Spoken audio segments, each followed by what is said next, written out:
A billionaire CEO discovers his hidden twins through a random news photo. Sounds like a movie, right?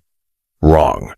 Because the man who threatened their mother into disappearing 15 years ago, he's been sitting on Sterling's board of directors this entire time. And he just found out. Sterling knows the truth. If you think corporate greed only destroys careers, wait until you see what it does to families. Despite having everything money could buy, a technology empire valued at billions, an architectural marvel of a penthouse, and global recognition, an emptiness gnawed at Sterling Drake. He sipped his lukewarm coffee, its bitter taste mirroring the regret that occasionally visited him in quiet moments like these.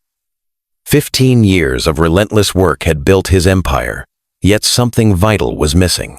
Success felt hollow when there was no one to share it with. Another day, another dollar, he muttered to himself. The old phrase his father used to say, now a cynical reminder of how far he'd come from his humble beginnings. The next morning, Sterling descended in his private elevator, perfectly dressed in a custom Italian suit. His driver waited at the curb, door already open. Good morning, Mr. Drake, said Michael, his driver. Morning, Michael. Riverfront offices today. Board meeting at 9. As the luxury sedan glided through morning traffic, Sterling scrolled through emails on his tablet. A notification from a local news app caught his attention. Normally he ignored these, but something about the headline made him pause. Local teacher, honored for work with underprivileged youth. It wasn't the headline that stopped his heart, it was the photograph. A woman stood accepting an award, her profile achingly familiar even after 15 years. Aveline Pierce, the woman he'd once planned to marry before his company took precedence over everything else. Sterling enlarged the image, studying her face. She looked different, yet the same. Her blonde hair shorter now, laugh lines framing her eyes. But it was the teenagers standing proudly beside her that made his breath catch. A boy and a girl, both around 15, both with his distinctive green eyes and jawline. The realization hit him like a physical blow. These weren't just random students, they were his children. Children he never knew existed. Michael, Sterling's voice cracked. Change of plans. Take me to Westlake Academy instead. Sir? The board meeting? Cancel it. Sterling could barely hear his own voice over the thundering of his heart. This is more important. As the car navigated through Seattle's streets, memories flooded back. Aveline had disappeared 15 years ago, shortly after their bitter argument about his work schedule. He'd been so consumed with securing his company's first major investment deal that he'd barely noticed her growing distance. Then, one day, she was simply gone, apartment emptied, phone disconnected, social media deleted. His private investigators found nothing. It was as if she'd vanished into thin air. He'd assumed she'd left because of his neglect, his obsession with work. Never once had he imagined there might be another reason, or that she might have been carrying his children when she fled. The car pulled up to a modern school building. Wait here, Sterling told Michael, his legs unsteady as he stepped onto the sidewalk. Inside, a receptionist directed him to the teacher's lounge. With each step down the hallway, Sterling's heart pounded harder. What would he say to her after all this time? What right did he have to disrupt her life, their lives? He paused outside the door, gathering his courage. Through the small window, he could see her Aveline arranging papers at a desk, completely unaware that her past was about to collide with her present. Sterling knocked softly and pushed the door open. Aveline looked up, her expression shifting from professional curiosity to shock to something like fear. Sterling, she whispered, rising slowly from her chair. How did you? I saw your picture in the news, he said simply. You and them. Aveline glanced quickly toward the door, as if checking for escape routes. You shouldn't be here. 15 years, Aveline. 15 years without a word. I thought. His voice broke. I thought you just didn't want me anymore. But those kids in the photo, they're mine, aren't they? The color drained from Aveline's face. We can't do this here. Not now. Then? When? Where? Because I'm not disappearing again until you tell me why you kept my children from me. Aveline's eyes flashed with a mixture of anger and fear. "Keep your voice down," she hissed. "My address is 1842 Lakeside Drive. Come at 7 tonight. The twins have study group until 9. We can talk then." "The twins," Sterling repeated, the words foreign, yet precious on his tongue. "Go, Sterling. Please. Before someone sees you." The urgency in her voice made him step back. 7 o'clock, he confirmed, then reluctantly turned to leave. Have you ever discovered a life-changing truth that made you question everything you thought you knew? That moment when your priorities suddenly shift is when you discover who you truly are. Hours later, Sterling stood on the porch of a modest but well-kept home in a quiet Seattle suburb, his heart racing as he rang the doorbell. The door opened almost immediately, revealing Aveline in casual clothes, her expression guarded. "Come in," she said quietly, leading him to a living room filled with evidence of a happy family life. Photos of the twins at various ages, school awards, sports trophies. Sterling moved slowly around the room, drinking in the faces of his children as they grew from babies to toddlers to teenagers. "Their names?" he asked, his voice thick with emotion. "Rowan and Arya," Aveline replied, watching him carefully. "He's older by 3 minutes. They're beautiful," Sterling whispered. "They look like you," Aveline finished. "Yes, they do, especially their eyes." Sterling turned to face her, the question he'd been holding back finally bursting forth. "Why, Aveline? Why did you disappear? Why keep them from me?" Aveline sank onto the sofa, suddenly looking exhausted. "Sit down, Sterling. This isn't a simple explanation." He sat across from her, perched on the edge of an armchair, unwilling to miss a single word. "Do you remember Julian Cross?" Aveline asked. Sterling frowned. "My first major investor? Of course. He's on my board now. 3 days before I left, he came to see me at my office." Aveline's voice hardened. "He made it very clear that my pregnancy was a complication for the company's future, that you were on the verge of something too important to be distracted by family obligations." "Julian came to see you?" "I never knew." "He wasn't alone," Aveline continued. "He brought financial records, proof of some questionable early funding for Drake Technologies. He said if I didn't remove the distraction, meaning myself and the pregnancy, those records would find their way to the SEC. Sterling's face paled. "That's impossible. I never authorized any—" "It doesn't matter whether you knew," Aveline cut in. "What mattered was that it would have destroyed everything you'd built. And Julian made it abundantly clear that if the company went down, he had ways of making sure you went down with it permanently." "He threatened my life?" Sterling asked incredulously. "Not in so many words, but the message was clear." Aveline's eyes glistened with unshed tears. "I was 26, pregnant, and terrified. I had to choose stay and potentially watch you lose everything, maybe worse, or disappear, and keep our children safe from whatever Julian and his associates were capable of." Sterling ran his hands through his hair, struggling to process this revelation. "Why didn't you tell me? We could have faced it together." Aveline laughed bitterly. "Really, Sterling? You were working 20-hour days. You missed our last 5 dates. When I told you I was pregnant, you said, and I quote, 'Can we talk about this next week? I'm in the middle of finalizing the Cross deal.'" The words hit Sterling like a physical blow because he remembered saying them. He remembered prioritizing work over the most important news of his life. "I made a terrible mistake," he admitted. "But 15 years, Aveline? Couldn't you have reached out once Julian's leverage was gone?" "When was it ever gone?" she challenged. "Your company grew bigger. His influence grew stronger. Every time I considered contacting you, I'd see another news story about Drake Technologies' meteoric rise, with Julian Cross always at your side. The stakes just kept getting higher." Sterling's mind raced, connecting dots he should have seen years ago. Julian's insistence on being involved in every aspect of the business. His subtle discouragement whenever Sterling mentioned wanting more balance in his life. His convenient introductions to vapid socialites who demanded nothing beyond his money and status. "I've been such a fool," Sterling whispered. "We both made choices we thought were right at the time," Aveline said. her voice softening slightly. I chose to protect our children and your future. You chose the company. I never would have chosen the company if I'd known about the twins, Sterling insisted. Wouldn't you? Aveline asked quietly. Be honest with yourself, Sterling. Back then, would you really have walked away from everything you'd built for a family you weren't ready for?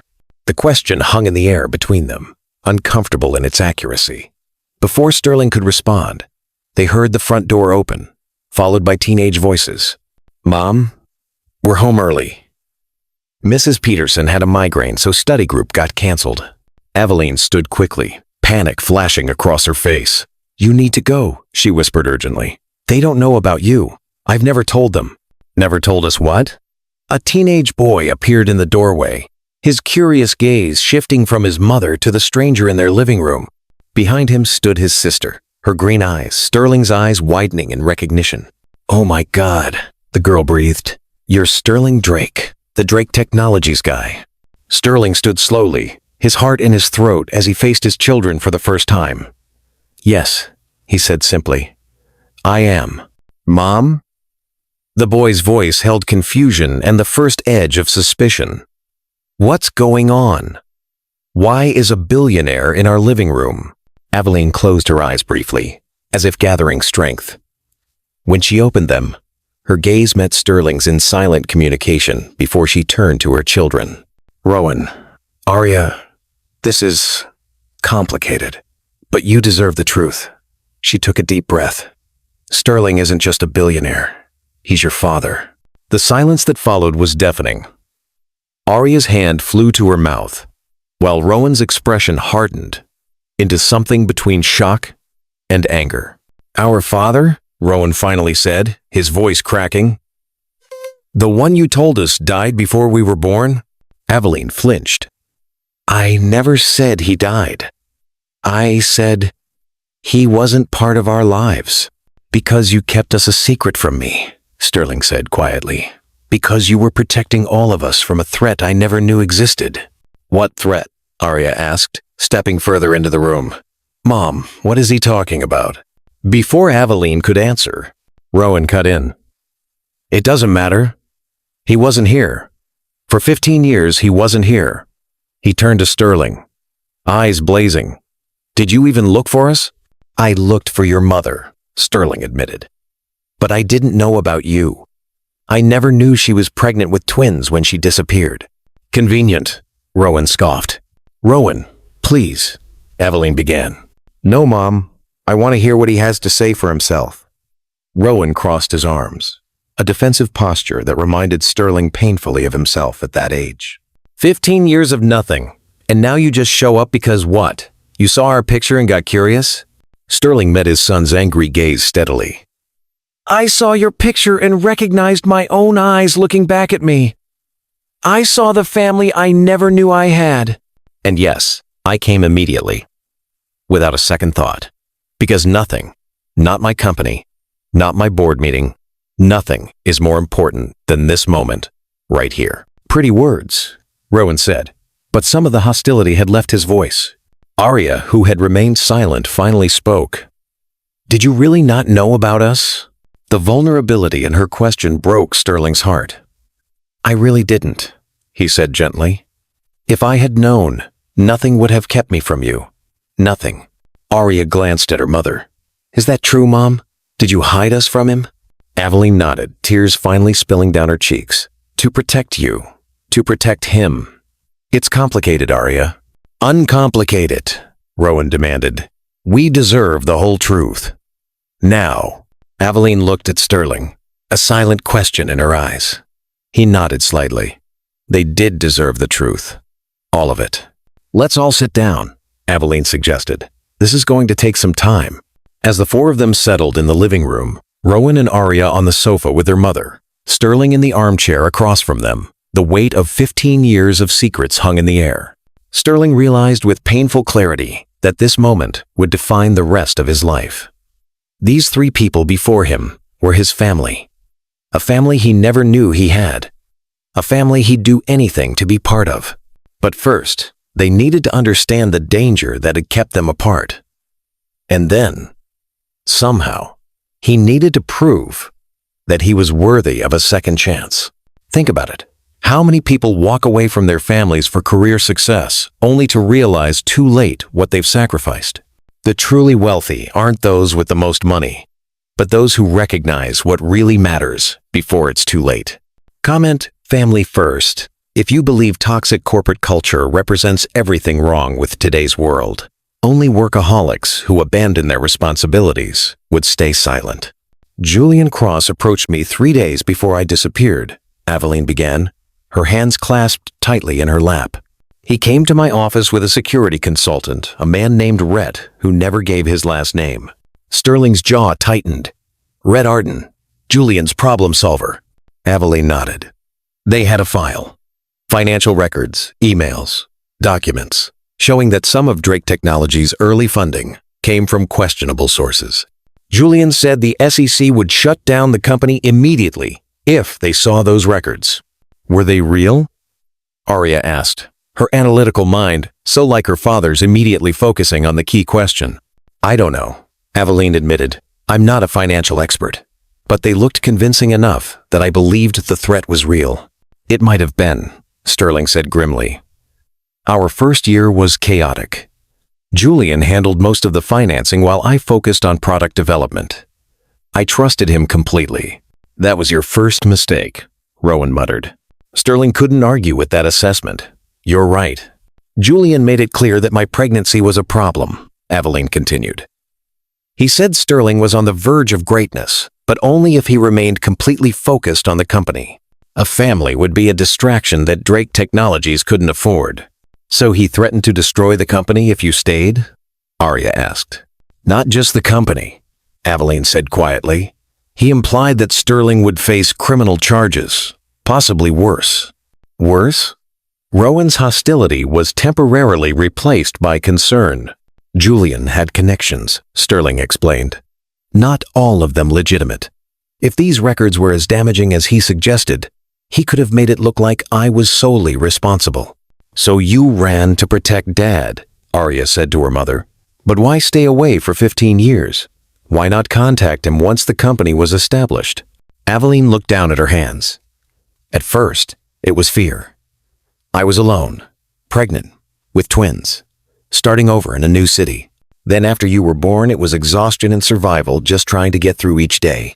Every time I considered reaching out, Aveline continued, I'd see another news story about Drake Technologies' expansion, with Julian always prominently featured as Sterling's trusted advisor and right-hand man. The threat never diminished. It only grew. But you could have tried, Rowan insisted, his anger returning. You could have found a way to tell him about us. Aveline's eyes filled with tears. Maybe I should have, but I was protecting you both. And she hesitated, glancing at Sterling. Part of me was afraid that if I did reach out, Sterling would choose the company over us anyway. The painful truth hung in the air. Sterling wanted to protest, to insist he would have chosen his family, but he couldn't honestly say what his younger self would have done. I made that fear worse, he admitted quietly.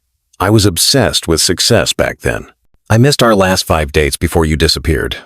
I barely reacted when you told me you were pregnant. He looked directly at the twins. Your mother had every reason to believe I wouldn't choose you. That's on me, not her.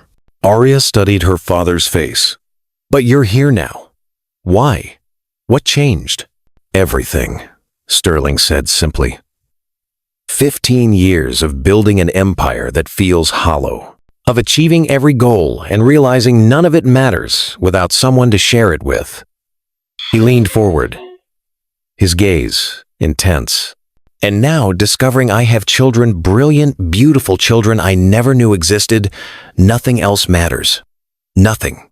Pretty convenient timing, Rowan scoffed, though with less heat than before. Rowan, Aveline admonished gently. No, he's right, Sterling said. It is convenient that I've had my epiphany now, after the hard work of raising you has been done. He looked at Aveline with profound respect. Your mother did that alone, and she did an amazing job. I can never make up for the years I missed. But if you'll let me, I'd like to be part of your lives now. And what about Julian? Arya asked, her practical nature asserting itself again. If he was dangerous then, isn't he still dangerous now? Sterling's expression hardened. Julian is the reason I'm here tonight. Seeing your photo made me drop everything and come find you. But it's what I discovered afterward that makes this urgent. What do you mean? Aveline asked, alarm creeping into her voice. After I saw the photo, I had my security team do a deep background check on Julian. Something I should have done years ago. They found connections to organized crime, money laundering operations, even suspected involvement in corporate espionage. Sterling ran a hand through his hair. The SEC is already investigating him, though he doesn't know it yet.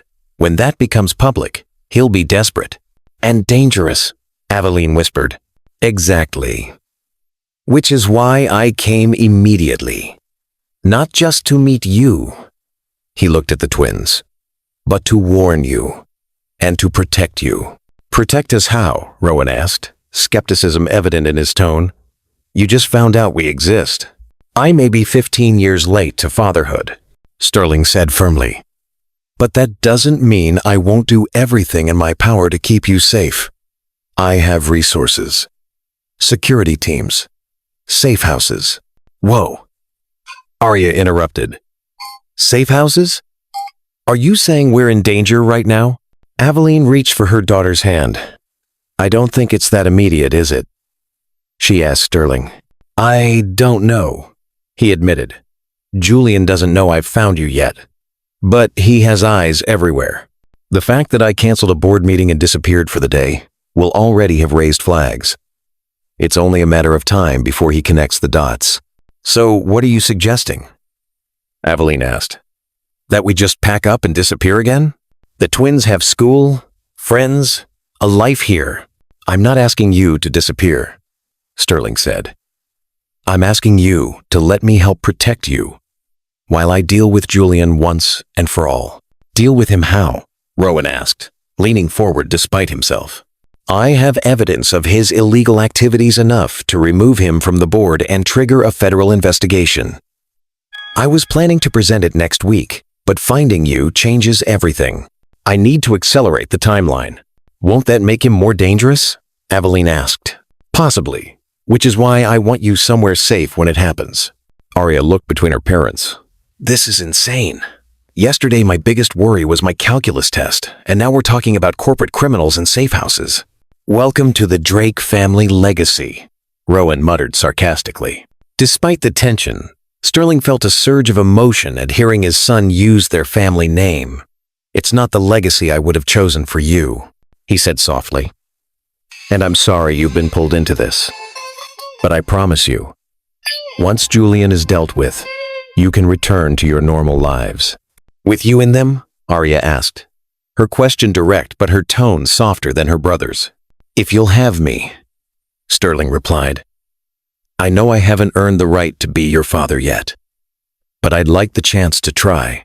Aveline, who had been watching this exchange carefully, finally spoke. It's getting late, and this is a lot to process. Rowan, Arya, you have school tomorrow. We should continue this discussion another time. You expect us to just go to school like normal after this? Rowan asked incredulously. Yes, Aveline said firmly. Education comes first. That hasn't changed. Sterling couldn't help but smile at her unwavering priorities. It was so quintessentially Aveline. Your mother's right, he said. And I should go. I've given you enough to think about for one night. He stood, reluctant to leave but respecting Aveline's boundaries. May I come back tomorrow? There's more we need to discuss about security arrangements. Aveline nodded slowly. After school. The twins get home around 4. I'll be here at 4:30, Sterling promised. He looked at his children, drinking in their faces one more time. There aren't words for what it means to meet you both. Arya offered a small smile, while Rowan merely nodded, his expression still guarded. As Sterling moved toward the door, Aveline followed to see him out. On the porch, away from the twins' ears, he turned to her. Thank you, he said quietly, for raising them so well, for protecting them all these years. I did what any mother would do, Aveline replied. No, you did what an extraordinary mother would do. He hesitated, then added, I meant what I said in there. I'm going to keep all of you safe, and then I'm going to spend the rest of my life trying to make up for the years I missed. Sterling, Aveline sighed. You can't make up for 15 years. I know, but I can be here for the next 15. And the 15 after that. If you'll let me. Their eyes met, and for a moment, Sterling glimpsed the young woman he'd fallen in love with so many years ago, strong, principled, and despite everything, still capable of compassion. We'll talk tomorrow, she said finally. Drive safely. As Sterling walked to his car, he felt eyes on him and looked up to see Rowan watching from an upstairs window. The boy didn't wave or acknowledge him, but he didn't turn away either. It was a small one, but a start nonetheless. Life's most important moments rarely announce themselves in advance. It's often a random Tuesday when everything changes when you discover what you're truly willing to fight for. The next day passed in a blur for Sterling. He canceled all meetings, much to his executive team's confusion, and spent the morning with his security chief, a former FBI agent named Cruz Parker. So let me get this straight, Cruz said, leaning back in his chair. You have a family twins that you never knew about, and now you believe they're in danger from Julian Cross? That's correct, Sterling confirmed. I need our best security detail assigned to them immediately. Discreet surveillance on their home, school, and workplace. And I need the safe house in the Cascade Mountains prepared. Cruz whistled low. This is serious. Are you sure Cross would go after them? I'm not taking any chances, Sterling said firmly. Julian has built his entire identity around Drake Technologies' success. When I present evidence of his criminal activities to the board and the SEC, he'll lose everything. Fair point, Cruz conceded. I'll have a team in place by this afternoon. What about you? You'll need increased security as well. Sterling waved this off. I can take care of myself. Focus on protecting them. With all due respect, sir, that's not how this works. If Cross is as dangerous as you believe, you're his primary target. Taking you out would solve most of his problems. The blunt assessment gave Sterling pause. Fine. Increase my security, but make it unobtrusive. I don't want to scare the twins more than necessary when I see them today. After Cruz left, Sterling turned his attention to the evidence against Julian. The file was substantial. Offshore accounts, meetings with known criminals, emails discussing ways to manipulate stock prices. It was more than enough to remove him from the board and trigger federal charges. Originally, Sterling had planned a careful, methodical approach to exposing Julian. Now, with his family's safety at stake, he needed to move faster. He picked up the phone and called the one board member he trusted implicitly. Serena? It's Sterling. I need an emergency board meeting. Tomorrow morning. Tomorrow? Serena Vale sounded surprised. Sterling, several members are traveling. What's this about? Julian Cross. I have evidence of criminal activity that requires his immediate removal from the board. A pause. That's a significant accusation. Are you certain? Absolutely certain. And Serena, this stays between us until the meeting. Julian can't get wind of this. Understood. I'll make it happen. After hanging up, Sterling checked the time. 3 hours until he would see Aveline and the twins again. He used the time to make arrangements for their protection, including a private security detail and preparations for the safe house should it become necessary. At precisely 4:30, Sterling arrived at Aveline's home, accompanied by Cruz, who would assess the security needs firsthand. As they approached the front door, Sterling noticed a black SUV parked across the street, not one of his security team's vehicles. Cruz, he said quietly, nodding toward the SUV. Cruz followed his gaze.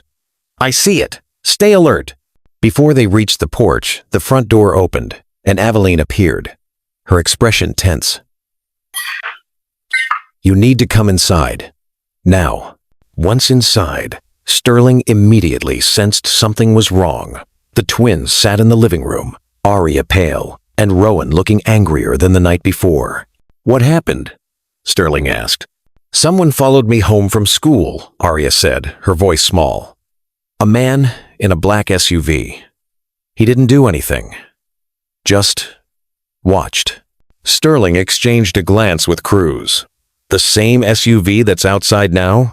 Aveline nodded. It showed up about 20 minutes ago. I told you this would happen, Rowan said accusingly. I told you he would bring trouble with him. This isn't Sterling's fault, Aveline said firmly. If anything, it's mine for keeping you hidden all these years. It's no one's fault except Julian's. Sterling corrected. And we're gonna deal with it. He gestured to Cruz. This is Cruz Parker, my head of security. He's here to help protect you. Cruz nodded professionally. Miss Pierce, I'd like to do a security assessment of your home, if that's acceptable. Of course. Aveline agreed, though she looked uncomfortable with the intrusion. While Cruz began his inspection, Sterling sat down across from the twins. I'm sorry this is happening, he said sincerely. But I promise you, it's temporary.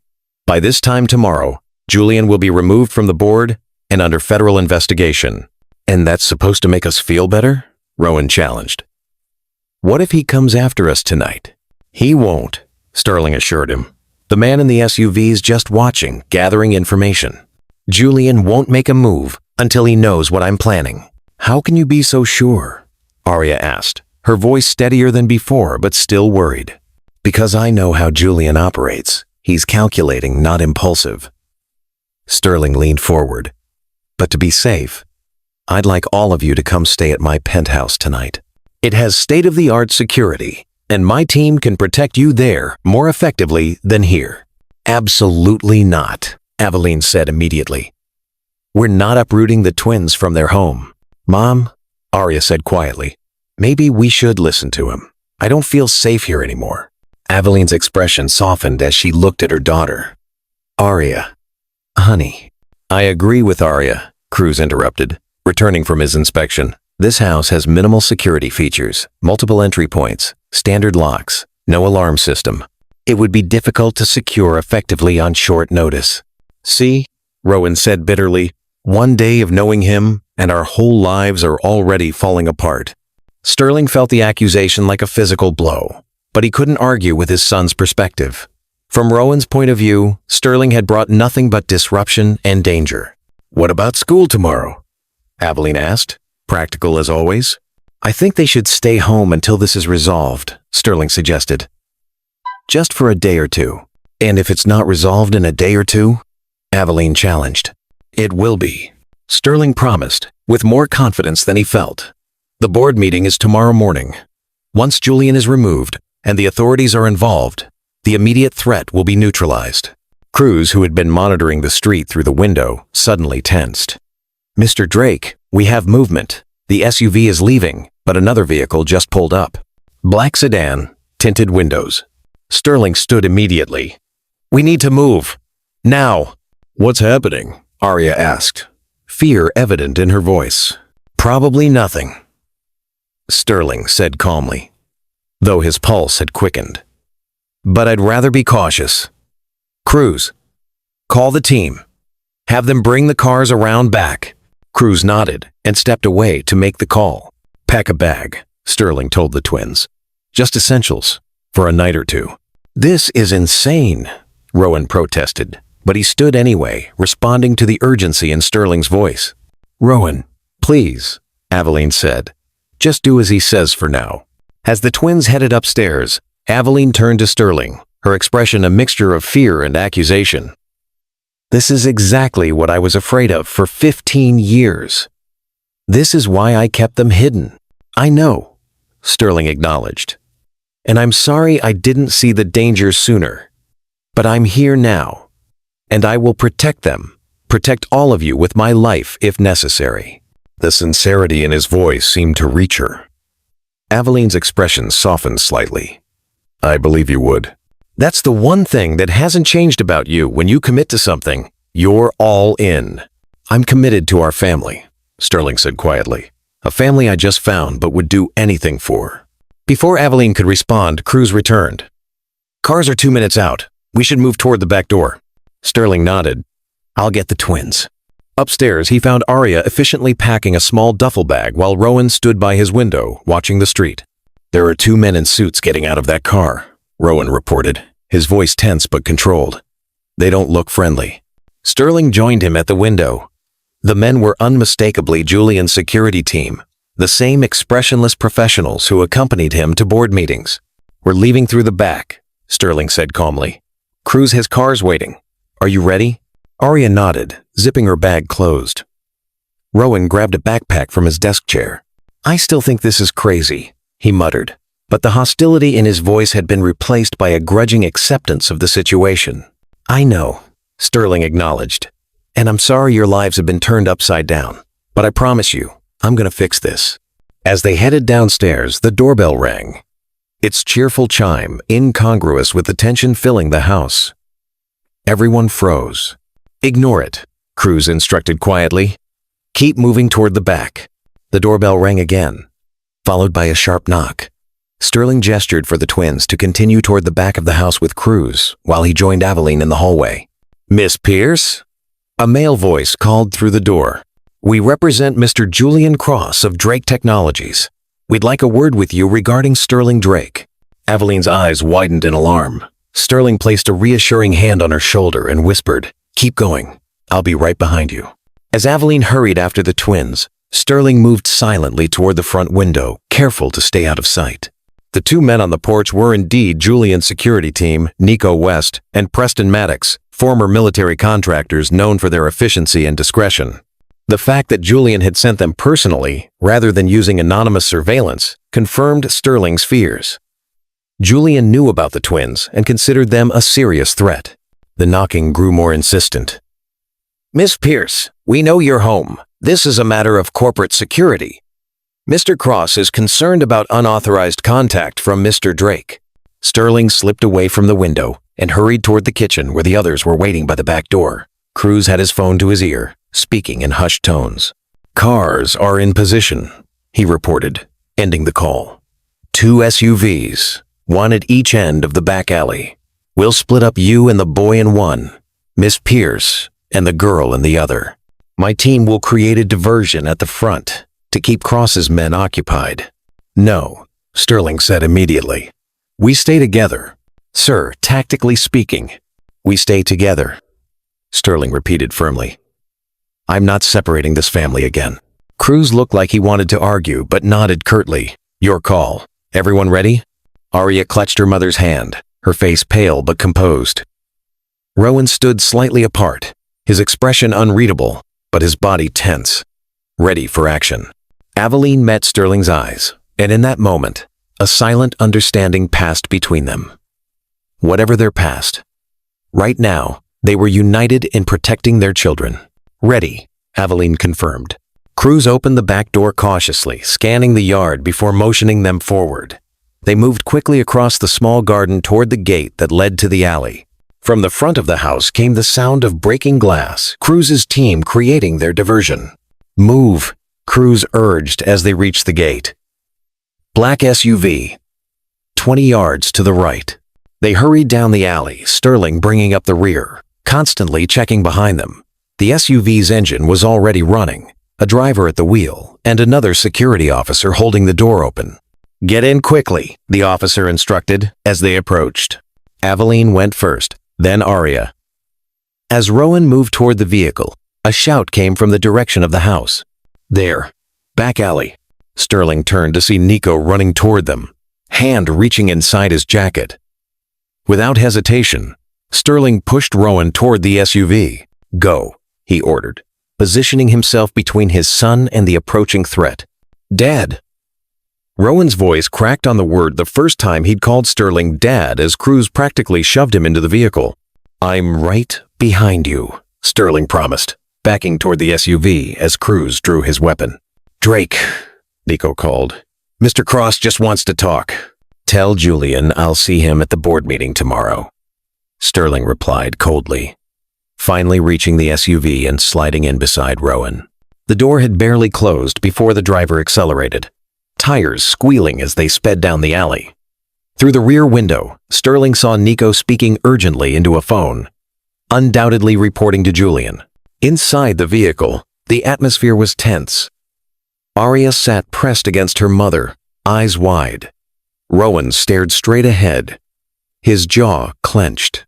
Aveline looked at Sterling, her expression a mixture of fear and accusation.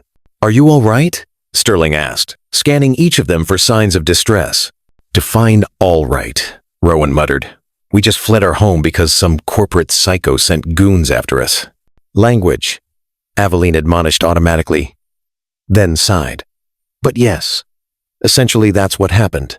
"Where are we going?" Arya asked, her voice small but steady.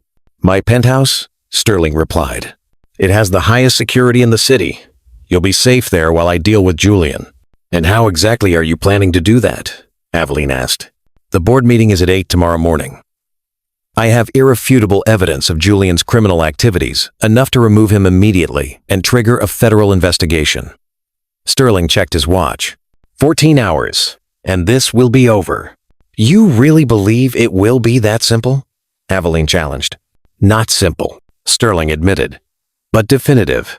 Julian's power comes from his position at Drake Technologies and his reputation in the business world. Once both are destroyed, he loses his leverage." "And what if he decides to go down fighting?" Rowan asked, more curious than hostile now. "What if he releases whatever dirt he has on you?" "Then I'll face the consequences," Sterling said simply. "My company, my reputation, none of it matters compared to your safety." The twins exchanged a glance, clearly surprised by this declaration. Aveline studied Sterling's face, searching for any sign of insincerity. "You've changed," she said finally. 15 years will do that," Sterling replied. "Success taught me what matters and what doesn't. Finding out about you three just made it crystal clear." The SUV turned into an underground parking garage beneath a sleek high-rise in downtown Seattle. 2 more security vehicles pulled in behind them, forming a protective barrier as they approached a private elevator. "Welcome to my home," Sterling said as the elevator doors opened directly into a spacious penthouse with floor-to-ceiling windows overlooking the city and Puget Sound beyond. Under different circumstances, the twins might have been impressed by the spectacular view and luxurious surroundings. Now, they simply looked exhausted and overwhelmed. "Cruz will show you to the guest rooms," Sterling said. "There's plenty of space. Make yourselves comfortable. The kitchen is fully stocked, or I can have food delivered, if you prefer." "I think we all need a moment to process," Aveline said, placing a hand on Arya's shoulder. "It's been an intense day." Sterling nodded. "Of course, take all the time you need. I'll be in my office making final preparations for tomorrow. Cruz and his team will be on site all night." As Cruz led Aveline and the twins toward the guest wing, Rowan paused and turned back. "Hey," he said awkwardly. "Thanks for back there, putting yourself between me and that guy." Sterling felt a surge of emotion at this small olive branch from his son. "I always will," he said simply. "That's what fathers do." Rowan nodded once, then followed his mother and sister down the hallway. In his office, Sterling spent the next hour on secure calls with his legal team and trusted board members, ensuring everything was in place for the morning. He was reviewing the final evidence against Julian when a soft knock came at the door. "Come in," he called, expecting Cruz with a security update. Instead, Arya stood in the doorway, looking uncertain. "Is it okay if I interrupt?" "Of course," Sterling said immediately, standing. "Come in. Can I get you anything?" "No, I'm fine." She entered hesitantly, glancing around the office with its wall of awards and technology patents. "This is all pretty impressive." "Just things," Sterling said dismissively. "Not important." Arya studied him curiously. "You really mean that, don't you?" "I do now." He gestured to a chair. "Please sit. What can I do for you?" Arya sat, tucking one leg beneath her in a gesture so reminiscent of Aveline that it made Sterling's heart ache. "I have questions. About you. About why you never looked for us." Sterling took a deep breath. This was the conversation he'd been both dreading and hoping for. "I'll answer anything you want to know, as honestly as I can. Mom says you didn't know she was pregnant with twins when she left." "I knew she was pregnant," Sterling admitted. "But no, I didn't know it was twins. Not that it should have mattered. One child should have been enough for me to prioritize family over work. But you didn't, Arya said. Not accusingly, but seeking understanding. No, I didn't. I was 28, obsessed with building my company, convinced that success would solve everything. Sterling shook his head at his younger self's naivety.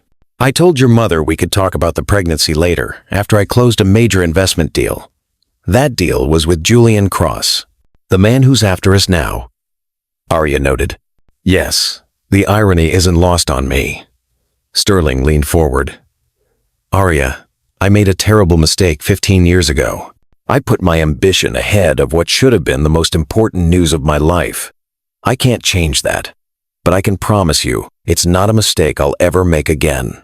Arya considered this. Did you look for Mom after she disappeared? I hired private investigators, Sterling confirmed. But your mother was very thorough in covering her tracks. She changed her name, moved across the country, used cash for everything. By the time the investigators found any leads, months had passed, and I was. He hesitated, not wanting to make excuses. You were busy with your company, Arya finished for him. Yes, Sterling acknowledged. The search became less urgent as time passed. Eventually, I convinced myself she'd left because she didn't want me in her life, in your lives. It was easier than facing my own failure. Arya was quiet for a moment, absorbing this. He has every right to be. I'm angry too, Arya admitted, but also curious. You're this famous tech genius, and half my DNA comes from you. I've always wondered where my math abilities came from. Mom's hopeless with numbers. Despite the seriousness of the situation, Sterling smiled. That would be from my side. My father was a mathematics professor. Really? Arya's eyes lit up. I never knew anything about my grandparents. My father passed away 10 years ago, but my mother is still alive. She lives in Portland. She'd be overjoyed to meet you and Rowan.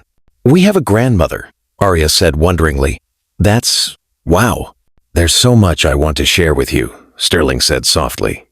So much time to make up for, if you'll let me. Arya studied him, her green eyes, his eyes thoughtful.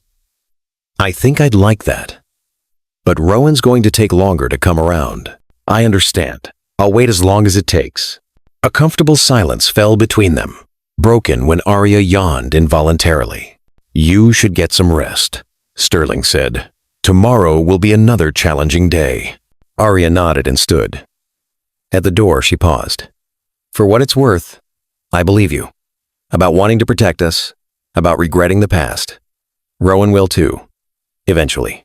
Thank you, Sterling said, touched by her willingness to give him a chance. That means more than you know. After Arya left, Sterling sat for a long time, reflecting on how quickly his life had changed. 48 hours ago, he'd been a successful but empty man, with nothing but his company to define him. Now, he was a father, fighting to protect the family he'd just discovered.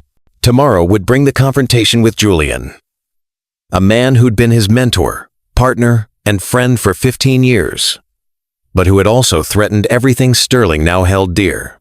The stakes couldn't be higher, but for the first time in his life, Sterling was fighting for something more important than corporate success.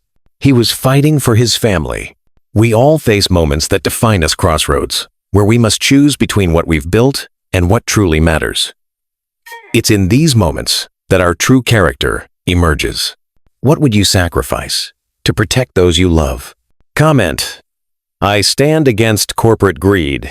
If you believe family should always come before business ambition, only heartless executives would choose profit over their children's safety. The next morning dawned clear and bright, a stark contrast to the tension filling the penthouse. Sterling had been up since 5, making final preparations for the board meeting. By 7, everyone had gathered in the kitchen, the twins bleary-eyed but alert, Aveline tense but composed. Here's how today will work, Sterling explained as they ate breakfast. Cruz and his team will stay with you while I attend the board meeting. Once Julian has been removed and the authorities notified, I'll come back immediately. I should go with you, Aveline said unexpectedly. I can testify to Julian's threats 15 years ago. Sterling shook his head firmly. Absolutely not. It's too dangerous. I'm not letting you face him alone, Aveline insisted. Not when I'm part of the reason we're in this situation. Mom, Rowan protested. You can't seriously be considering this. Your mother has always been stubborn, Sterling said with a hint of admiration. But Rowan's right, Aveline. The safest place for you is here with the twins. The twins are 15, not 5, Aveline countered. They'll be perfectly safe with Cruz's team. And your case against Julian will be stronger with my testimony. Sterling could see she wouldn't be swayed. It was the same determination that had enabled her to start a new life alone with twins 15 years ago. Fine, he conceded. But you stay by my side the entire time, and you leave immediately if there's any sign of trouble. Aveline nodded her agreement. Sterling turned to the twins. I need you both to promise you'll stay here with Cruz until we return. No matter what happens, no matter what you might hear, stay put. What could we hear? Arya asked, worry creeping into her voice. Nothing, Sterling assured her quickly. It's just a precaution. The meeting should go smoothly. Rowan, who had been unusually quiet, finally spoke. What if it doesn't? What if Julian has something on you that's worse than you think? It was the question Sterling had been asking himself all night. Then I'll deal with the consequences. He said, honestly, my priority is keeping all of you safe. Even if it means sacrificing everything else. Even your company? Rowan pressed. Even that, Sterling confirmed without hesitation. Drake Technologies is just a business. You are my family. Something shifted in Rowan's expression, not quite acceptance, but perhaps the beginning of understanding. At 7:30, Sterling and Aveline prepared to leave. Cruz had arranged for a secure vehicle and additional security at Drake Technologies headquarters. Be careful, Arya said, hugging her mother tightly. We will, Aveline promised. This will all be over soon. Rowan stood awkwardly to the side until Aveline pulled him into the hug. Over their heads, his eyes met Sterling's, and he gave a small nod acknowledgement, if not quite approval. The ride to Drake Technologies headquarters was tense and quiet. Aveline stared out the window, lost in thought, while Sterling reviewed his strategy one final time. The evidence against Julian was irrefutable, but Julian was cunning and had allies on the board. The confrontation would not be easy. As they pulled up to the gleaming glass tower that housed Drake Technologies, Sterling turned to Aveline. Are you sure about this?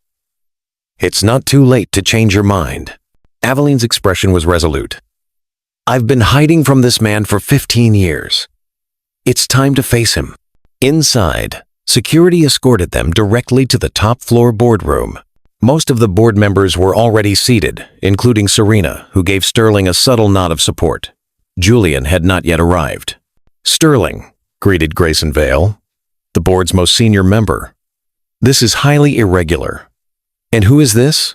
He gestured to Aveline. This is Aveline Pierce, Sterling introduced her. She has relevant testimony regarding the matter we're discussing today. Murmurs spread around the table. Before anyone could question further, the boardroom doors opened, and Julian Cross strode in, impeccably dressed as always, his silver hair perfectly styled. He stopped short when he saw Aveline, a flicker of recognition and then calculation crossing his face before his usual smooth mask returned. Well, well, he said, his voice deceptively pleasant. This is an unexpected reunion. Miss Pierce, isn't it? It's been, what, 15 years? 16, Aveline corrected, her voice steady despite the tension evident in her posture. Julian turned to Sterling, his smile not reaching his eyes. I see you've been reconnecting with old flames, Sterling. How touching. Though I must say, your timing is curious. Just as we're finalizing the Asian expansion, distractions can be so problematic. The implied threat wasn't lost on anyone in the room. Sterling remained standing, his expression impassive. Thank you all for coming on such short notice, he addressed the board, ignoring Julian's comment. I've called this emergency meeting because I've uncovered evidence of serious criminal activity within our company activity that threatens everything we've built. That's quite an accusation, Julian said smoothly. Perhaps you should be more specific. I intend to be. Sterling nodded to his assistant, who distributed folders to each board member. What you're looking at is evidence of money laundering, securities fraud, and corporate espionage, all orchestrated by Julian Cross over the past decade.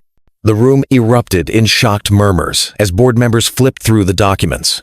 Julian's expression remained calm, but Sterling noticed the slight tightening around his eyes, the only tell the man ever showed when under pressure. "These are serious allegations," Grayson Vale said, scanning the documents with a frown. "Mr. Cross, do you have a response?" Julian chuckled, the sound devoid of humor. "Of course I do. This is clearly a fabricated attempt by Sterling to consolidate his control of the company. These documents could easily have been manipulated. They've been verified by 3 independent forensic accountants," Sterling countered. "And the SEC has already been provided with copies. Their investigation begins today." For the first time, genuine alarm flashed across Julian's face before he controlled it.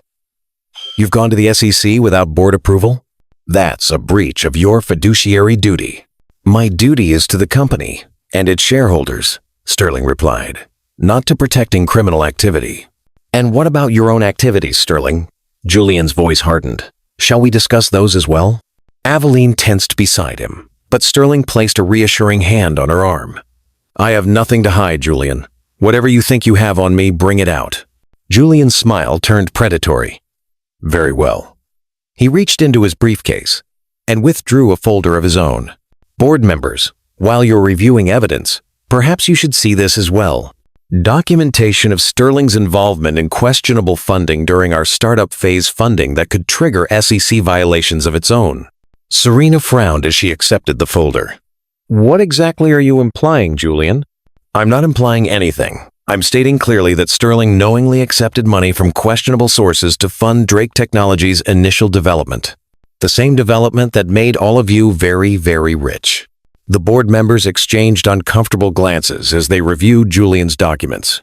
Sterling remained calm, having anticipated this move. "I won't deny that our early funding came through channels arranged by Julian," he said evenly. "As the technical founder, I trusted my business partner to handle financing while I developed our core technology. That trust was clearly misplaced." "You signed every document," Julian shot back. "You knew exactly where the money was coming from." "Did I?"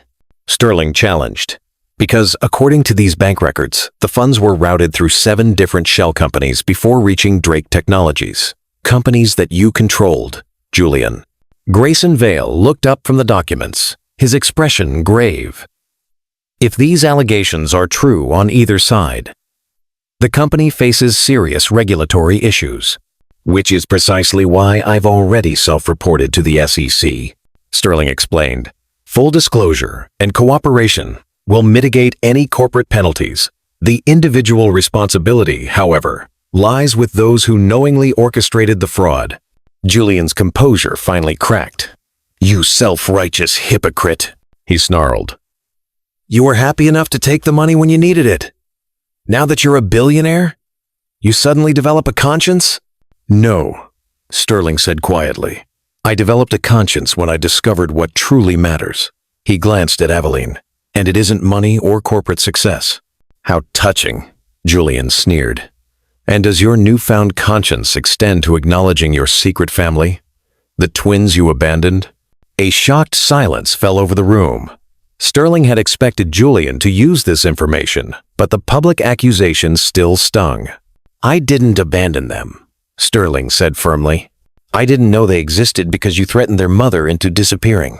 All eyes turned to Aveline, who stepped forward, her head held high.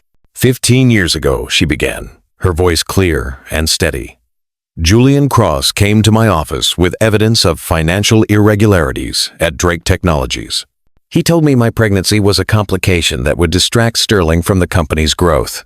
He made it very clear that if I didn't remove myself from the picture, he would ensure both Sterling and the company faced destruction." "Preposterous," Julian scoffed. "Why would I care about Sterling's personal life?" "Because you needed him completely focused on Drake Technologies," Aveline continued. "You needed his technical genius without any competing priorities. A family would have divided his attention. And you expect the board to believe this fantasy? Julian looked around the table. A scorned woman returns after 15 years with a convenient story about threats and coercion? I expect them to believe this, Sterling said, producing another document. A sworn affidavit from Rhett Arden, your former security consultant, confirming that he accompanied you to threaten Miss Pierce in 2009. Mr. Arden has also provided details of other problems he solved for you over the years. Julian's face paled. Arden is a disgruntled ex-employee. His testimony is worthless. The FBI disagrees, Sterling replied calmly. They found his information quite valuable, especially when corroborated by financial records and other witnesses. The FBI? Grayson Vale looked alarmed. Sterling, what have you done? What I should have done years ago, Sterling said. Clean house. As if on cue, the boardroom doors opened, and two men in suits entered, badges in hand. Julian Cross? One of them said, I'm Special Agent Calla Wynn with the FBI. We have a warrant for your arrest on charges of securities fraud, money laundering, and conspiracy. Julian stood slowly, his eyes never leaving Sterling's face. You'll regret this, he said softly. You have no idea what I'm capable of. Actually, I do, Sterling replied. That's why your accounts have been frozen, your access to company systems revoked, and your private security team detained. It's over, Julian. As the agents moved to handcuff Julian, he lunged suddenly across the table towards Sterling. You think your family is safe, he hissed. I have people who will finish what I started. Security guards rushed forward, restraining Julian as the FBI agents took control of the situation. The board members watched in stunned silence as Julian was led from the room, still hurling threats. This meeting is adjourned, Sterling announced to the shell-shocked board. We'll reconvene tomorrow to discuss transition plans. For now, I suggest you all cooperate fully with the federal investigation. As the board members filed out, many still processing what they'd witnessed, Serena approached Sterling and Aveline. Twins? She asked quietly. You have children you never mentioned? It's complicated, Sterling replied. But, yes, I have two 15-year-old children. I only discovered 2 days ago. Julian made sure of that. Serena shook her head in disbelief. All these years working with him, I never suspected. He was very good at presenting the image he wanted people to see, Aveline said. I need to get back to the twins, Sterling said, checking his phone. Julian's threats weren't empty. Until we're certain all his associates have been identified, my family remains at risk. Of course, Serena nodded. Go. We can handle things here. As they hurried toward the elevator, Aveline touched Sterling's arm. Do you think it's really over? Julian's part is, Sterling said, but he has connections, people who owe him favors, or who he's paid well over the years. We need to stay vigilant until the FBI has rounded up his entire network. In the secure vehicle heading back to the penthouse, Sterling called Cruz for an update. Everything's quiet here, Cruz reported. The twins are fine. Anxious for news, but fine. We're on our way back, Sterling said. Julian's been arrested, but stay alert. He made threats about having people who would finish what he started. Understood. We'll maintain full security protocols. Sterling ended the call and turned to Aveline. They're safe. The relief on her face was palpable. Thank you, she said softly. For protecting them. For facing Julian. I should have done it years ago, Sterling replied. I was blind to who he really was, what he was capable of. We both made mistakes, Aveline acknowledged. I should have found a way to tell you about the twins. Threat or no threat. You did what you thought was right to protect them, Sterling said. I can't fault you for that. They rode in companionable silence for a few minutes, both processing the morning's events. What happens now? Aveline finally asked. With the company. With the investigation. With us? The company will survive, Sterling said confidently. We'll cooperate fully with the authorities, make any necessary restitution, and move forward with clean hands. And us? Aveline pressed gently. Sterling met her gaze. That depends on you, on the twins. I want to be part of their lives. Part of your lives if you'll have me. Not just because of shared DNA, but because in the past 2 days, I've come to care deeply about the people they are. They're remarkable, aren't they? Aveline smiled, maternal pride evident in her expression. They are, Sterling agreed. You did an amazing job raising them. It wasn't always easy, Aveline admitted. There were times I almost reached out to you, especially when money was tight in the early years. I'm sorry you had to struggle, Sterling said sincerely. That was never what I wanted for you. It made us stronger, Aveline shrugged. And we managed. Your child support helped once the divorce settlement was finalized. That reminds me, Sterling said. I've set up trust funds for both twins. College, graduate school, whatever they want to pursue, it's covered. Sterling, Aveline began, a note of caution in her voice. You can't buy their affection. I know that, he assured her. This isn't about buying anything. It's about providing opportunities they deserve. Opportunities I should have been providing all along. Aveline studied him for a moment, then nodded. You really have changed. Finding out about the twins changed me, Sterling said simply. Or maybe it just clarified what I already knew deep down, that success means nothing without people to share it with. The car pulled into the underground garage of Sterling's building. As they rode the elevator up to the penthouse, Sterling felt a strange mixture of exhaustion and exhilaration. The confrontation with Julian had been draining, but it had also been cathartic. 15 years of misplaced trust finally addressed. When the elevator doors opened, Arya was waiting, practically bouncing with nervous energy. What happened? She demanded. Cruz wouldn't tell us anything, except that you were on your way back. Julian's been arrested, Sterling told her as they stepped into the penthouse. The FBI took him into custody at the board meeting. For real? Rowan appeared from the kitchen, trying to sound casual but clearly relieved. So it's over? Almost, Sterling said honestly. Julian made some threats about having associates who would finish what he started. The FBI is working to identify and locate anyone connected to him. But until they do, we need to remain cautious. How long will that take? Aveline asked. A few days, possibly a week, Sterling estimated. I'd like all of you to stay here until we're certain there's no remaining threat. A week? Rowan protested. What about school? Our stuff? I've already spoken with your principal, Aveline assured him. You'll be able to complete assignments remotely, and we can have security escort us to pick up whatever we need from the house. So, we're just living here now? Arya asked, looking around the luxurious penthouse with a mixture of awe and uncertainty. Temporarily, Sterling clarified. Just until it's safe. After that, he hesitated, looking at Aveline. After that, we can figure out next steps. Together. If that's what you all want. A moment of silence followed as the implications of his words sank in. They were a family unconventional, newly formed, still finding their footing, but a family nonetheless. I think, Aveline said carefully, that we have a lot to talk about, a lot to figure out. But yes, together sounds right. Arya smiled, clearly pleased with this development. Rowan's expression remained guarded, but he nodded slightly.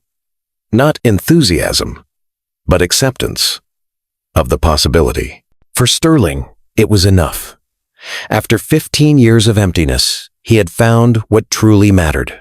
And he would spend the rest of his life protecting it, nurturing it, and proving himself worthy of the second chance he'd been given. Together, he agreed, his heart full for the first time in memory. That's all I ask. Have you ever noticed how the things we chase, hardest, money, status, power, often leave us feeling empty, while the connections we sometimes neglect, family, love, belonging, are what truly fulfill us? It's a lesson many learn too late. The next few days established a new rhythm for the unlikely family. Sterling converted one of the penthouse's spare rooms into a temporary office for Aveline, who continued her teaching work remotely. Another room became a study space for the twins, equipped with everything they needed for their schoolwork. Sterling himself worked from home, managing the fallout from Julian's arrest and the ongoing federal investigation. The board had appointed Serena as interim chairperson while Sterling focused on cooperating with authorities and stabilizing the company. On their third evening in the penthouse, Sterling found Rowan alone on the balcony, staring out at the Seattle skyline as dusk settled over the city. "Mind if I join you?" Sterling asked, keeping a respectful distance. Rowan shrugged, which Sterling had learned was teenage boy for okay. They stood in silence for a few minutes, watching the city lights come alive against the darkening sky. "Mom says we can probably go home in a few days," Rowan finally said. "The FBI has rounded up most of Julian's associates." "That's right," Sterling confirmed. "They've frozen his offshore accounts and detained his key people. The immediate threat has passed." Rowan nodded, still looking out at the city. "So what happens then? You go back to being a billionaire CEO and we go back to our normal lives?" The question held a challenge, but also genuine uncertainty. Sterling chose his words carefully. "I will continue running Drake Technologies, yes, but nothing will ever be normal again. Not for me. Finding you and Arya, knowing you're my children, it changes everything." "How?" Rowan asked bluntly. "You've lived without us for 15 years. Why should having us in your life suddenly matter so much?" It was the question Sterling had been expecting, the one he'd been asking himself since discovering the twins' existence. "Because now I know what I've been missing," he said honestly. "All the success, all the money, it never filled the emptiness I felt. Now I understand why. I was missing you. Both of you." Rowan finally turned to look at him, skepticism evident in his expression. "That's pretty convenient." "It's the truth," Sterling said simply. "I can't prove it with words. Only time will show whether I mean what I say." "And if we don't want you in our lives?" Rowan challenged. "What then?" Rowan. The question hurt, but Sterling didn't flinch from it. "I'll provide financial support, be available if you ever change your mind, and hope that someday you might give me another chance. But I won't force myself into your life, Rowan. That's not what fathers do." "And you suddenly know all about being a father?" There was less heat in the question than before, more genuine curiosity. "No," Sterling admitted. "I'm learning as I go, making mistakes probably, but I'm trying, and I'll keep trying, whether you decide to let me be part of your life or not." Rowan seemed to consider this, turning back to the view. "Arya's already decided she wants you around. She's been talking about visiting your mom, our grandmother in Portland." "And how do you feel about that?" Sterling asked carefully. Rowan was quiet for a long moment. "I don't know," he finally admitted. "Part of me is still angry. 15 years is a long time to be absent." "It is," Sterling agreed, not defending himself. "But another part." Rowan hesitated, struggling to articulate his feelings. "Another part wonders what it would be like to have a dad, to know where I come from." Sterling felt a surge of hope, but kept his expression neutral. "I can't change the past, Rowan. I wish I could, but I can be here now. And in the future, if you'll let me." "Mom seems to be warming up to you," Rowan observed, changing the subject slightly. "Your mother is an extraordinary woman," Sterling said. "Far more forgiving than I deserve." "She never said anything bad about you, you know," Rowan said unexpectedly. "Even when we asked why you weren't around, she just said you had different paths in life." This revelation touched Sterling deeply. Aveline could have poisoned the twins against him, but she'd chosen not to. "That sounds like her," he said softly. "Always taking the high road." They fell into silence again, more comfortable than before. After a few minutes, Rowan spoke again. "I'm thinking about applying to MIT for college. Their robotics program is the best in the country." "It is," Sterling agreed, careful not to show too much excitement at this small confidence. "I studied computer science there." "I know," Rowan said. "I looked you up online after we met. There's a lot about you on the internet." "Not all of it accurate," Sterling smiled slightly. "The article about you building your first computer at age 8, is that true?"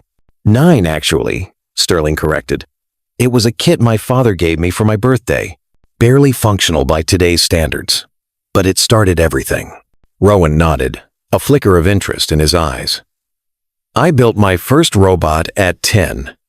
Nothing fancy, just a basic programmable arm that could pick up small objects. That's impressive, Sterling said sincerely. I didn't attempt robotics until college. Really? Rowan couldn't quite hide his surprise or his pleasure at having surpassed his father in something. Really? I'd love to see your work sometime, if you're willing to show me. Rowan considered this. Maybe. I have some designs on my laptop.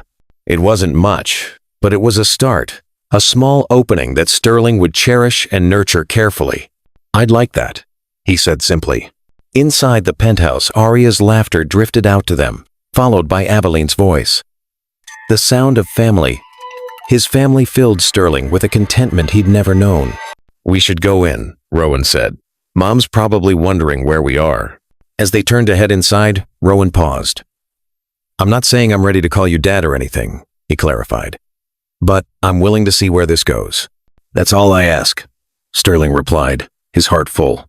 One day at a time. Think about the moments that truly matter in your life. Are they about career achievements and financial milestones? Or are they about connections, relationships, and the people who make life meaningful? The answer reveals what you truly value. The next morning, Sterling received the call he'd been waiting for. The FBI had apprehended Julian's last known associate, a financial manager who had been attempting to access hidden accounts. With this final arrest, the authorities were confident that the threat to Sterling's family had been neutralized. He shared the news over breakfast, watching relief wash over Aveline's face. So we can go home? Arya asked, her feelings clearly mixed. Whenever you're ready, Sterling confirmed, though you're welcome to stay longer if you'd like. I should get back to in-person teaching, Aveline said. And the twins need their routine. Of course. Sterling nodded, hiding his disappointment. I'll have crews arrange for security to escort you home and check the house thoroughly before you settle back in. That's not necessary, Aveline began. Please, Sterling insisted. Just as a precaution. It would make me feel better. Aveline relented with a small smile. Always the protector now, aren't you? Trying to be, Sterling admitted. As they finished breakfast, Arya looked between her parents. So, what happens with you two? Now that the danger's over? Aveline nearly choked on her coffee. Arya! What? It's a legitimate question. Arya defended herself. You guys were together once. You clearly still care about each other. And now there's no evil corporate villain keeping you apart. It's not that simple, sweetheart, Aveline said gently. Why not? Arya pressed. You're both single. We're already a family biologically. Why not make it official? Arya, Rowan groaned. Stop trying to parent trap them. This isn't a movie. Sterling and Aveline exchanged an awkward glance, neither quite sure how to respond. Your mother and I have a lot of history to work through, Sterling said carefully. 15 years is a long time. People change. But the important things don't, Arya insisted. Like the way Mom smiles when she talks about you, or how you look at her when you think no one's watching. Arya! Aveline exclaimed, her cheeks flushing. Sterling couldn't help but smile at Arya's perceptiveness. She had clearly inherited her mother's emotional intelligence, along with his analytical mind. A powerful combination. What your father and I decide about our relationship is separate from our commitment to both of you, Aveline explained. No matter what happens between us, we'll always be your parents. But you'll think about it? Arya pressed. We'll take things one step at a time, Aveline conceded, meeting Sterling's eyes briefly. It was enough for now. The past week had been a whirlwind of revelations, danger, and new beginnings. They all needed time to adjust to their new reality. Later that day, as Cruz's team helped the Pierce family prepare to return home, Sterling found Aveline in the guest room, packing her belongings. I've been thinking, he said from the doorway, about what happens next. Aveline looked up, her expression cautious but not unwelcoming. And I'd like to be part of the twins' lives regularly, consistently. Not just financial support, but actual involvement. If that's okay with you.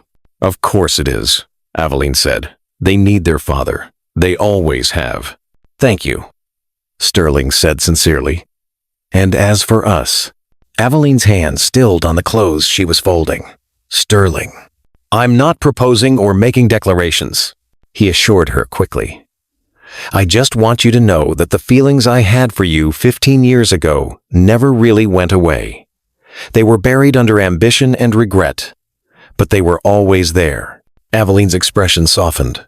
I'd be lying if I said I didn't still care for you, but we can't just pick up where we left off. Too much has happened. I know, Sterling agreed. I'm not asking for that. I'm asking for a chance to get to know you again. The woman you are now, not the memory I've held on to. Maybe we could start with dinner? Just the two of us? A small smile played at the corners of Aveline's mouth. Dinner sounds nice, but let's give the twins some time to adjust first. They need stability right now. Of course, Sterling nodded. Whenever you're ready. As they finished packing and prepared to leave, Sterling felt a strange mixture of sadness and hope. The past week had transformed his life completely from solitary billionaire to father, protector, and possibly, someday, partner again. The penthouse would feel empty without them, but he knew this wasn't an ending. It was just the beginning of a new chapter. At the door, Arya hugged him tightly. This isn't goodbye, she assured him. You're stuck with us now. I wouldn't have it any other way, Sterling replied, returning her embrace. Rowan offered a handshake, which Sterling accepted with understanding. See you around, the boy said, his tone casual but not dismissive. Count on it, Sterling replied. MIT applications are due in November. I'd be happy to help you prepare, if you want. A flicker of interest crossed Rowan's face. Maybe. I'll let you know. Finally, Aveline stood before him, her expression a complex mixture of emotions. Thank you, she said softly, for everything. No, Sterling shook his head. Thank you for raising our children to be such amazing people, for giving me a second chance I don't deserve. Everyone deserves a second chance, Aveline said. Even billionaire CEOs who get their priorities mixed up. Impulsively, she leaned forward and kissed his cheek. Call us when you're settled back into your normal routine. There's nothing normal about my life anymore, Sterling said with a smile, and I couldn't be happier about that. As the elevator doors closed on his newfound family, Sterling felt not loss, but anticipation. For the first time in 15 years, he had something more valuable than stock options or market share to look forward to. He had Sunday dinners and school events, college applications, and family holidays. He had people who mattered more than quarterly reports or board meetings. He had, at long last, found his way home. We spend so much of our lives chasing success, building careers, and accumulating wealth, only to discover that what truly matters can't be measured in dollars or achievements. It's the connections we make, the love we share, and the difference we make in others' lives that give meaning to our existence. 3 months later, Sterling stood in the doorway of his mother's Portland home, watching as she embraced her grandchildren for the first time.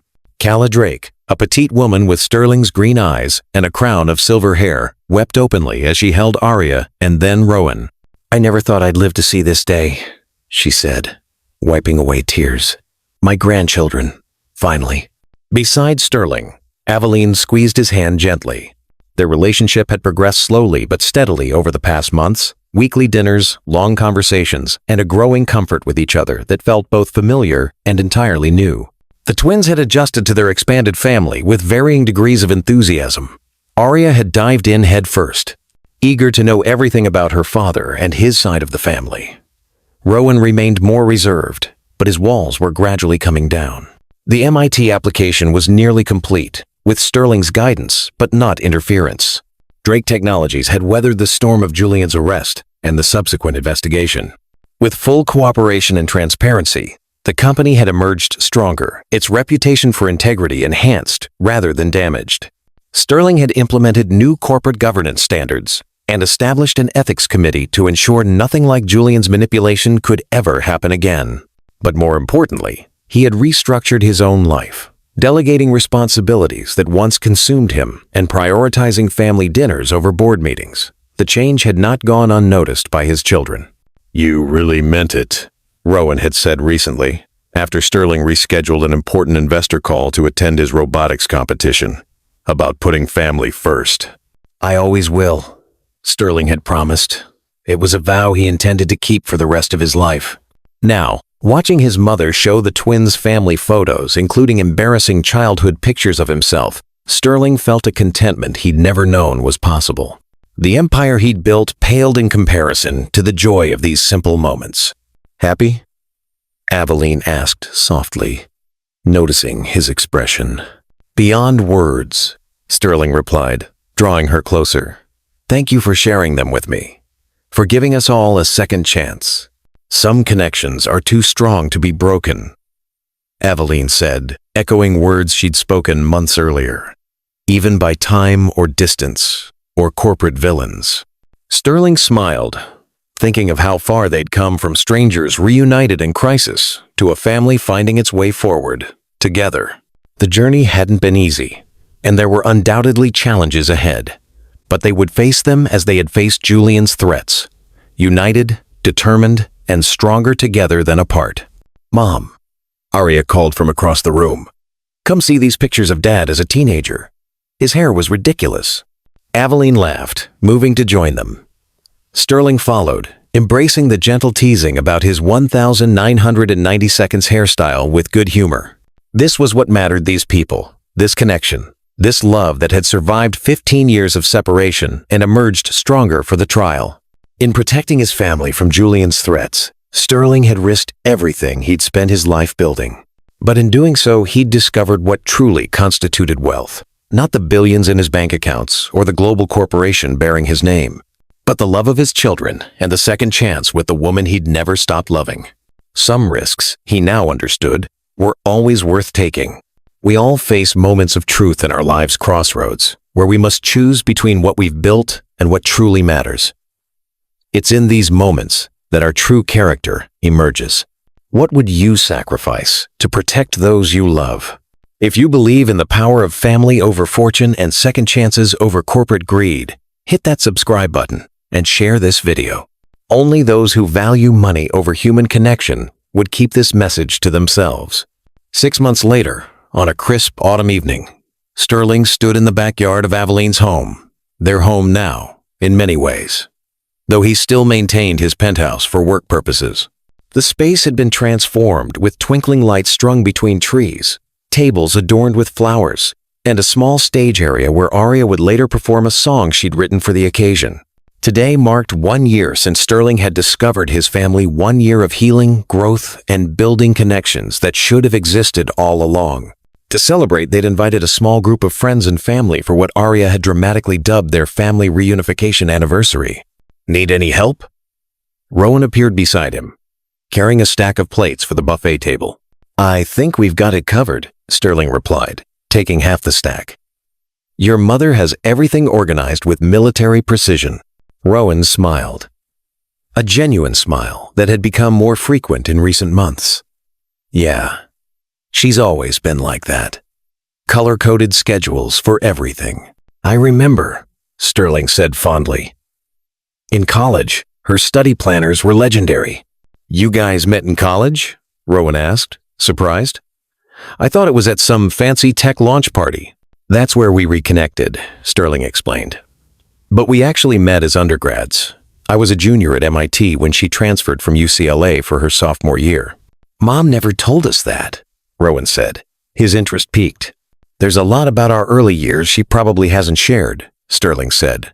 "It might have been too painful to talk about." Rowan considered this as they arranged the plates. "So, you guys were together for what, 6 years before I was born?" "On and off."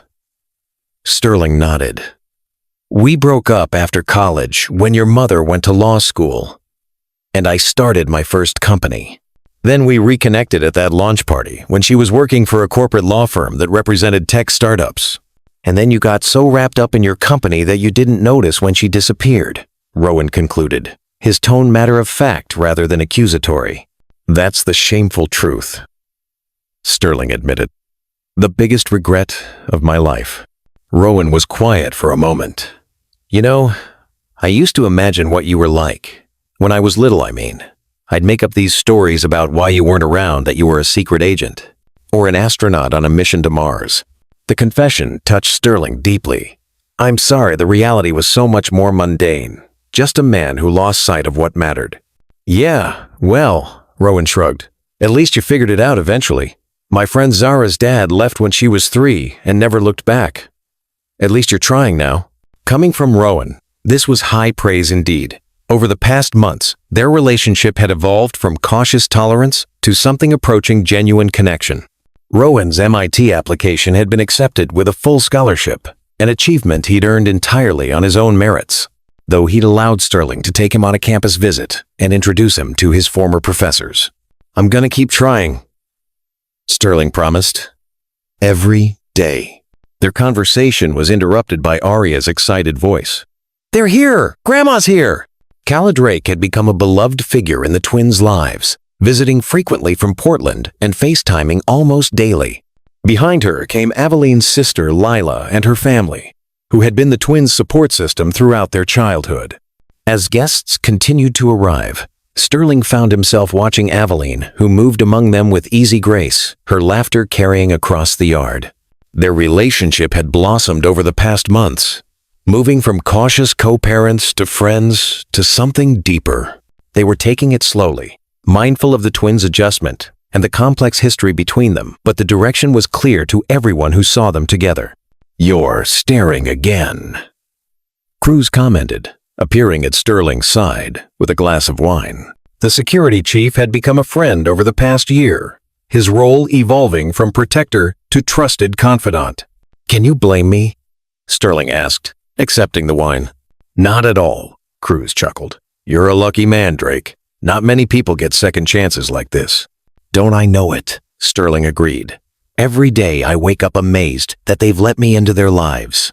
You earned it, Cruz said seriously. The way you handled the Julian situation, putting them first, even at the risk of your company, that showed your true priorities.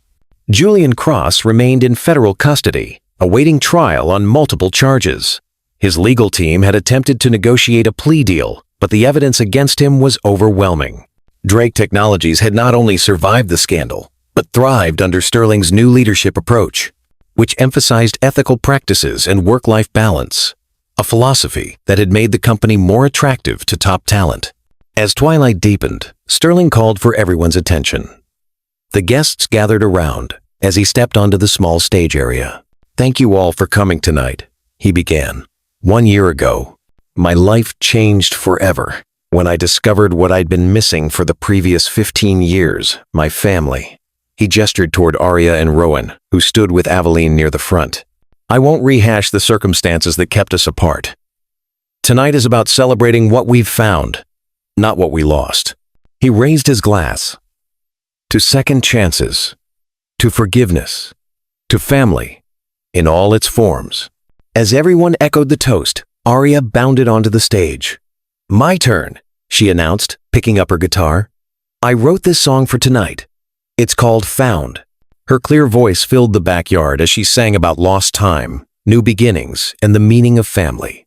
Sterling felt his eyes grow moist as he listened to his daughter's lyrics. Her perspective on their journey, filled with both pain and hope.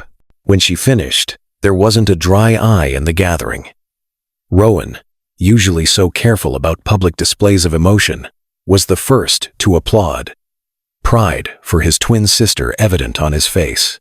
As the evening continued, Sterling found a quiet moment with Aveline on the porch, swing the same swing where they'd had so many important conversations over the past year. Arya's song was beautiful, he said softly. She's been working on it for weeks, Aveline replied. Wouldn't let anyone hear it until tonight. She has your heart, Sterling observed, and Rowan has your strength. They have plenty of you in them too, Aveline countered. Arya's analytical mind, Rowan's drive, and focus. The best of both of us, then, Sterling smiled, without the worst, thankfully. Aveline leaned against him slightly, comfortable in the closeness they'd rebuilt.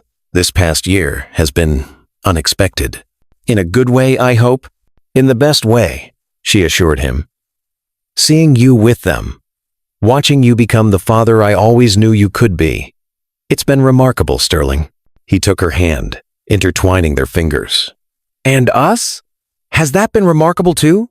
Aveline turned to face him, her expression serious but tender. It has. But you know I've been cautious. The twins needed to come first. They always will, Sterling agreed.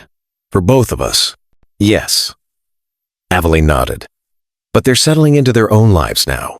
Aria's talking about music school after graduation.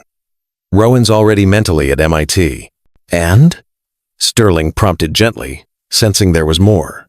And I think maybe it's time we focused a little more on us, Aveline said. On what we want for our future. Sterling's heart quickened. What do you want, Aveline? She smiled, the same smile that had captivated him 20 years ago in a college library. I want to stop pretending we're just co-parents. I want to acknowledge what we both know is happening between us. Which is? Sterling asked, needing to hear her say it. We're falling in love again, Aveline said simply. Or maybe we never really fell out of love in the first place. Sterling brought her hand to his lips. I never stopped loving you, he admitted. Even when I thought you'd left because you didn't want me in your life. Even when I buried myself in work to avoid the pain. Some part of me was always yours. And now, Aveline asked softly. Now every part of me is yours, Sterling said, if you want it. Instead of answering with words, Aveline leaned forward and kissed him their first real kiss since reuniting.